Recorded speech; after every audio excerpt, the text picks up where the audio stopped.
లేవు 30 days 30 movie challenge ఈరోజు day 7 and ఇవాళ మన మూవీ వచ్చేసి రామ్ చరణ్ కెరియర్ లోనే one of the best movie. So అది చెప్పగానే మీకు అర్థమే ఉంటుంది రామ్ చరణ్ కెరియర్ లో one of the best movie ఏది అని చెప్పి మీరు ఆలోచించుంటారు కదా. ఒకవేళ మీరు గెస్ చేసింది కరెక్టే. మార్చ్ 2018 లో రిలీజ్ అయిన మూవీ రంగస్థలం.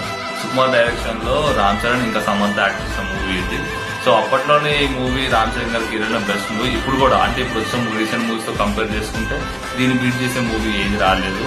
సో దీని మూవీ బడ్జెట్ వచ్చేసి 60 crores బడ్జెట్ తో 200 crores పైగానే కలెక్ట్ చేసిన మూవీ. అంటే ఆ ఇయర్ లో టాప్ 3 లో మూవీ ఉండే అనమాట. సో రామ్ చరణ్ యాక్టింగ్ వచ్చి స్పీక్ లెవెల్ యాక్టింగ్ ఉంటుంది. అసలు రామ్ చరణ్ స్క్రీన్ మీద చూసినంత సేపు యాక్టింగ్ చేసినట్టు కనిపించదు. యాక్టింగ్ లో మొత్తం జీవించేసిన రామ్ చరణ్ అయితే. సో అది మూవీ వచ్చి స్టోరీ వచ్చి రీసెంట్ గా ఉంటుంది. ఇందులో నాకు సీన్ చాలా బాగా నచ్చుతుంది సీన్. అదేది అంటే ఒక పక్క ఇద్దరు ఉంటాడు, అతను రామ్ చరణ్ తో మాట్లాడుతుంటే రామ్ చరణ్ అది వినకుండా కట్టె పట్టుకొని అది నిప్పుల నుంచి ఆ కట్టె పట్టుకొని నడుచుకుంటూ వస్తాడు. అది సీన్ అంటే అది షార్ట్.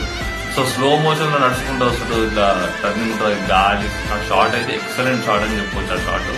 నెక్స్ట్ వచ్చేసి జగపతి బాబు క్యారెక్టర్ బాగుంటుంది, ప్రకాష్ రాజ్ క్యారెక్టర్ బాగుంటుంది. ప్రకాష్ రాజ్ మొత్తం సినిమా అంతా బాగుంటుంది. ఎండింగ్ లో ప్రకాష్ రాజ్ నిజ స్వరూపమే తెలుస్తుంది మనకి. ఆ క్లైమాక్స్ అయితే పీక్ లెవెల్ క్లైమాక్స్.